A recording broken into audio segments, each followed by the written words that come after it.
यदि जीवन में रहना चाहते हो सुखी और धनवान, तो आज से ही त्याग दो ये 8 काम।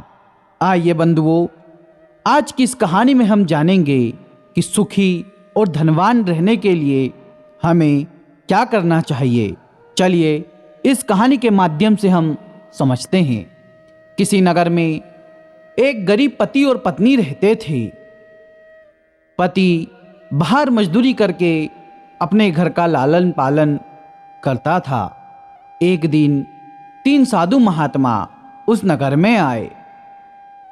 वह साधु महात्मा इनके घर के बाहर आकर आवाज देने लगे, घर के अंदर कोई है, घर के अंदर कोई है। तभी साधु महात्मा की आवाज सुनकर उस व्यक्ति की पत्नी बाहर आई और बोली, जी प्रणाम साधु महात्मा, कहिए, मैंने आपको पहचाना नहीं, आप कौन हैं और भला हमसे क्या चाहते हैं। साधु महात्मा ने कहा कि हे देवी, हम लोग भूखे हैं, हम भोजन ग्रहण करना चाहते हैं। तभी वह स्त्री बोली, ठीक है, आइए विराजिए। तभी उन्हीं में से एक साधु बाबा ने बोला कि नहीं, क्या तुम्हारे पति घर में अंदर है? स्त्री ने कहा, नहीं, अभी तो नहीं है, अभी तो वह काम पे गए हैं। शाम को जब वे आएंगे तो मैं आपको उनसे मिला दूंगी। साधु महात्मा ने कहा, नहीं बेटा, हम ऐसे अंदर नहीं आ सकते, क्योंकि तुम्हारे पति घर पर नहीं है और तुम अकेली हो, हम नहीं आ सकते। हम एक काम कर सकते हैं कि जब तक तुम्हारे पति नहीं आते, हम जब तक इंतजार कर लेते हैं। जब तुम्हारे पति घर आएंगे तो जब तुम हमें भोजन करा देना। उस स्त्री ने गर्दन हिलाते हुए हामी भरी और उन्हें बाहर बैठने के लिए एक पलंग बिछा दी। जब शाम को उसका पति घर आया तो उसने अपने पति को सब कुछ बताया कि 3 साधु महात्मा आए हैं, ऐसी ऐसी बात है, भोजन करना चाहते हैं। पति ने कहा कि ठीक है, जाओ बुला के लाओ, अंदर बिठाओ।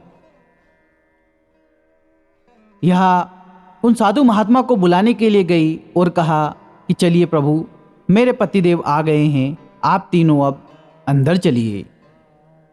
फिर साधु महात्मा ने कहा कि हम ऐसे अंदर नहीं जा सकते, हम तीनों के नाम अलग अलग हैं। एक का नाम धन है, एक का नाम सफलता है, एक का नाम प्रेम है। तुम ये बताओ, पहले अंदर कौन आएगा? उसकी पत्नी ने सोचा कि किसको बुलाऊं। तो साधु महात्मा ने कहा, जाओ तुम्हारे पति से पूछ के आओ, हो सकता है कि वो इसका जवाब दे दे। पत्नी अंदर गई, अपने पति से सलाह विमर्श करने लगी कि पहले किसे बुलाया जाए। पति ने कहा कि अपन लोग वैसे भी गरीब हैं, तो धन को बुला लेते हैं। पति ने कहा, ठीक है, आप कहते हो तो धन को बुला लेते हैं। लेकिन फिर पत्नी के मन में एक नया सवाल उपजा।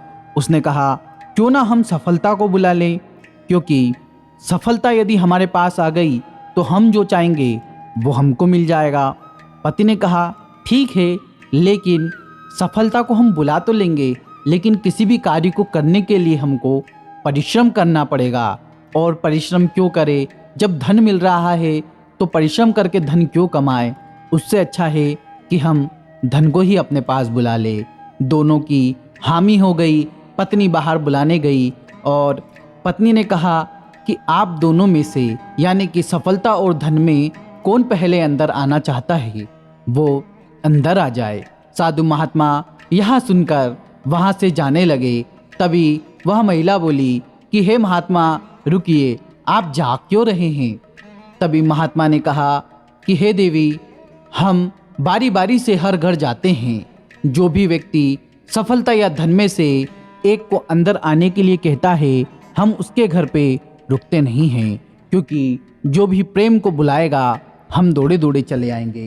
क्योंकि जहाँ पर प्रेम का वास होता है वहाँ पर सफलता और धन दोनों दौड़े दौड़े चले आते हैं। इसलिए हम तुम्हारे घर पर नहीं रुक सकते। कहते हैं ना कि लालची को सोने का पहाड़ भी दे दिया जाए तो वह संतुष्ट नहीं हो सकता। जहाँ प्रेम नहीं है वो धन लेकर क्या करेगा। कहते हैं ना कि बुढ़ापा सुंदर रूप को, मृत्यु प्राणों को, क्रोध लक्ष्मी को और नीच पुरुषों की सेवा सज्जन को, काम लज्जा को और अभिमान सर्वस्व को नष्ट कर देता है। साथियों, जहाँ आपस में कला होती है वहाँ से सफलता और धन दोनों चले जाते हैं। ये लक्ष्मी को बुलाने के ये कुछ कार्य होते हैं। शुभ कर्मों के द्वारा लक्ष्मी की उत्पत्ति होती है। प्रतिभा के द्वारा लक्ष्मी बढ़ती है। चतुरता के द्वारा लक्ष्मी अपनी जड़ जमा लेती है और समय से लक्ष्मी को यदि सुरक्षित रखा जाए तो लक्ष्मी सुरक्षित रहती है। साथियों, यदि हमें जीवन में धन व सफलता पानी है, सुखी रहना है, तो ये 8 कार्य हमें आज ही त्याग देना चाहिए। पहला, शराब पीना। दूसरा, कलह करना। तीसरा, समाज के साथ बैर रखना। चौथा, पत्नी में भेद पैदा करना। पांचवा, कुटुंब वालों में आपस में लड़ाना। छठा, राजा के साथ द्वेष पैदा करना। आठवां, बुरे रास्ते पर चलना। साथियों, ये ऐसे कार्य हैं जिन्हें हमें त्याग देना चाहिए। एक और कार्य जो इसमें 7वां बचा है वो बहुत ही इम्पोर्टेंट कार्य है। वह है पर स्त्री के साथ आपके गलत संबंध रखना। साथियों, फिर दोहरा रहा हूँ, यदि आप जीवन में पर स्त्री के साथ आपका व्यवहार द्वेषपूर्ण रखते हैं तो याद रखिएगा, आपके पास धन होगा, सफलता होगी, आपका नाम होगा, एक समय बाद सब कुछ नष्ट हो जाएगा। आशा करता हूँ यह कहानी आपको पसंद आई होगी। मिलते हैं किसी नई कहानी में। जब तक के लिए राधे राधे। जय श्री महाकाल।